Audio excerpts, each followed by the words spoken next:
दोस्तों, English with Jhaji में आप सभी का स्वागत है। दोस्तों, आज हम जानेंगे कि किसी से मतलब रखना इसका अंग्रेजी क्या होता है। दोस्तों, किसी से मतलब रखना इसका अंग्रेजी होता है to be bothered with someone या समथिंग। समवन से यहाँ आशय है व्यक्ति विशेष से। जब आप किसी व्यक्ति विशेष के विषय में बात करेंगे तो आप उस व्यक्ति का नाम लिखेंगे या उसके लिए जो उचित प्रोनाउन होता है उसका प्रयोग करेंगे। समथिंग से यहाँ आशय है किसी चीज़ से। जब आप किसी चीज़ के विषय में बात करेंगे तो आप उस चीज़ का नाम लिखेंगे या फिर उसके लिए उचित प्रोनाउन का प्रयोग करेंगे।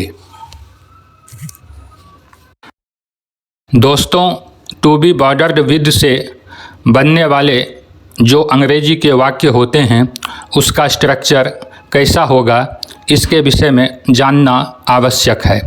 दोस्तों, टू बी बॉर्डर्ड विद से बनने वाले वाक्य में सबसे पहले हम सब्जेक्ट का प्रयोग करेंगे, यानी कि डूअर का प्रयोग करेंगे।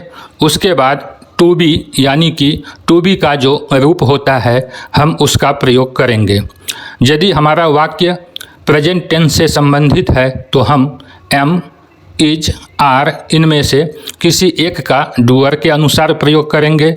यदि हमारा वाक्य पास्ट टेंस से संबंधित है तो हम वाज या वर में से किसी एक का प्रयोग करेंगे। यदि फ्यूचर टेंस से संबंधित है तो हमें विल बी का प्रयोग करना होगा। दोस्तों, कभी कभी बी इस रूप का भी प्रयोग किया जाता है। इसके बाद हमें बॉर्डर्ड विद का प्रयोग करना है। उसके बाद यदि व्यक्ति की चर्चा की गई है वाक्य में तो हम व्यक्ति का नाम लिखेंगे या उसके लिए उचित प्रोनाउन का प्रयोग करेंगे। यदि किसी चीज़ की चर्चा की गई है तो उस चीज़ का नाम लिखेंगे या फिर उसके स्थान पर उचित प्रोनाउन का प्रयोग करेंगे। दोस्तों, यहाँ पर उदाहरण के लिए मैंने एक वाक्य लिया है, मैं केवल आपसे मतलब रखता हूँ। इसका अंग्रेजी अनुवाद बनाया गया है I am only bothered with you. दोस्तों, यहाँ पर डूअर के रूप में आई का प्रयोग किया गया है। उसके बाद यहाँ एम का प्रयोग किया गया है। क्योंकि यहाँ डूअर है, डूअर के हिसाब से यहाँ एम आया है, क्योंकि हमारा यह वाक्य प्रेजेंट टेंस से संबंधित है। उसके बाद यहाँ पर केवल के लिए ओनली शब्द का प्रयोग किया गया है। उसके बाद बॉर्डर्ड विद का प्रयोग किया गया है। इस वाक्य में व्यक्ति की चर्चा की गई है, इसलिए यहाँ पर व्यक्ति के लिए जो उचित प्रोनाउन है यू, उसका हमने यहाँ पे प्रयोग किया गया है। यू के माध्यम से हमने आप से को बताया है। तो इस प्रकार से हमारा मैं केवल आपसे मतलब रखता हूँ इस हिंदी वाक्य का अंग्रेजी अनुवाद हुआ I am only bothered with you. दोस्तों, जब हम किसी से मतलब नहीं रखना इसका अंग्रेजी अनुवाद बनाएंगे तो इसका अंग्रेजी अनुवाद होगा डोंट या doesn't be bothered with someone या समथिंग। हम डूअर के अनुसार कभी डोंट का प्रयोग करेंगे और कभी डजंट का प्रयोग करेंगे। इसके लिए वाक्य है मेरे से मतलब मत रखो। इसका अंग्रेजी ट्रांसलेशन है don't be bothered with me. यहाँ पर जो आपका डूअर है वह है तुम।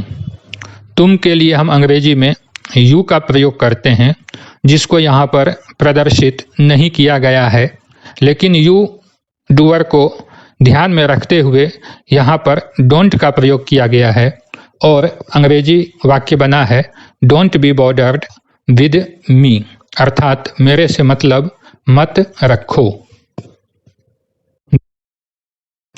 दोस्तों, अगला वाक्य है मैं तुम्हारे से मतलब नहीं रखता हूँ।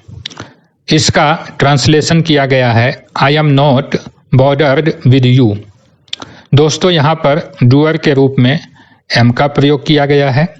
यह सेंटेंस वर्तमान काल से संबंधित है, अतः आई डूअर को ध्यान में रखते हुए एम का प्रयोग किया गया है। उसके बाद वाक्य के नकारात्मक होने के कारण नॉट का प्रयोग किया गया है।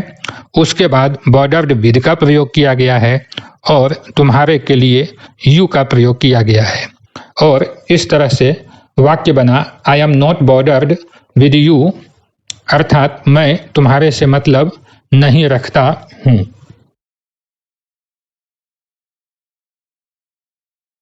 दोस्तों, हमारा अगला वाक्य है यहाँ कौन किससे मतलब रखता है। इसका अनुवाद किया गया है here who is bothered with whom. दोस्तों, इस वाक्य में हियर शब्द का प्रयोग हमने यहाँ के लिए किया है। कौन के लिए हमने डूअर हु का प्रयोग किया है। चूँकि यह वाक्य वर्तमान काल से संबंधित है, अतः हु इस डूअर को ध्यान में रखते हुए हमने इज का प्रयोग किया है। उसके बाद बॉर्डर्ड विद का प्रयोग किया गया है। उसके बाद हमने हुम इस प्रोनाउन का प्रयोग किया है। हमारा चौथा वाक्य है क्या तुम्हारा गोपाल से कोई मतलब है। दोस्तों, इस प्रश्नवाचक वाक्य का जवाब हम हाँ या ना में दे सकते हैं, अतः यहाँ पर इस तरह के वाक्य में केवल हम हेल्पिंग वर्ब का डूअर से पहले प्रयोग करेंगे और इस तरह से हमारा वाक्य बना are you bothered with Gopal. दोस्तों, हमारा पांचवा वाक्य है गोपाल भूयसी से क्यों मतलब रखता है। यह भी एक इंट्रोगेटिव सेंटेंस है, किंतु हम इस इंट्रोगेटिव सेंटेंस का जवाब हाँ या ना में नहीं दे सकते हैं, इसलिए हमें यहाँ पर WH वर्ड का प्रयोग करना होगा सबसे पहले। उसके बाद बी से बने हुए रूप का प्रयोग होगा और उसके बाद डूअर का प्रयोग किया जाएगा। तो इस प्रकार गोपाल भूयसी से क्यों मतलब रखता है, इस वाक्य का अंग्रेजी अनुवाद हुआ why is Gopal bordered with भूयसी। हमारा छठा वाक्य है वैदेही तुम मेरे मोबाइल से मतलब मत रखो। यहाँ पर वैदेही यह संबोधन है और इस वाक्य में तुम यह डूअर है, इसलिए इसका अनुवाद बना Vaidehi you don't be bothered with my mobile. हमारा सातवां वाक्य है वे सब अपने अपने काम से मतलब रखते हैं। दोस्तों, अपने अपने या अपनी अपनी के लिए हम रेस्पेक्टिव शब्द का प्रयोग करते हैं।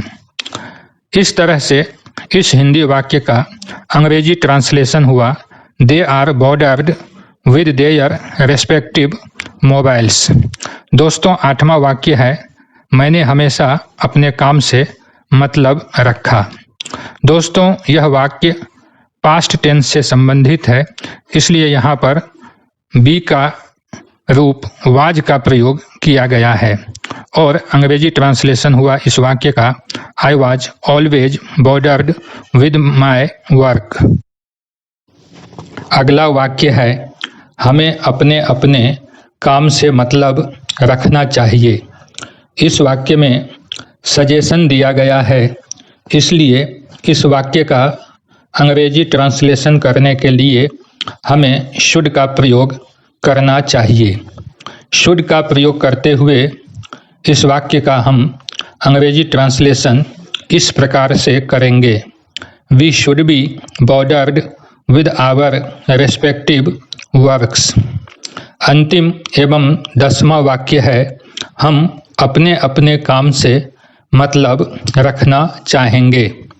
हम कुछ करना चाहेंगे, इसके लिए हम वुड लाइक का प्रयोग करते हैं और इस तरह से इस अंतिम वाक्य का अंग्रेजी अनुवाद होगा we would like to be bothered with our respective works. यदि यह वीडियो आपको पसंद आया हो तो मेरे चैनल को सब्सक्राइब एवं वीडियो को लाइक करेंगे।